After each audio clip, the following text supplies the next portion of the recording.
রাসূলুল্লাহ সাল্লাল্লাহু তাআলা আলাইহি ওয়াসাল্লাম শবে কদর লাভের জন্য রমজানের শেষ দশকে বিশেষভাবে ইবাদতে মনোযোগী হতেন।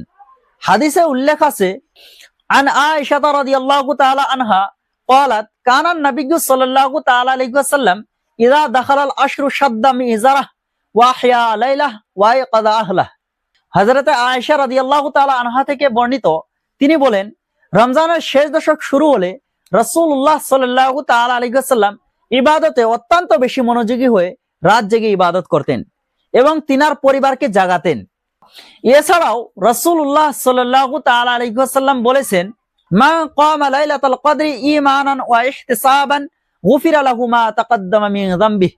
যে ব্যক্তি ঈমানের সাথে এবং সওয়াবের আশায় শবে কদরের রাতে ইবাদতের জন্য দাঁড়াবে, অর্থাৎ ইবাদত করবে, তার পূর্বের সমস্ত গুনাহ খাতা আল্লাহ তাবারক তাআলা মাফ করে দেবেন।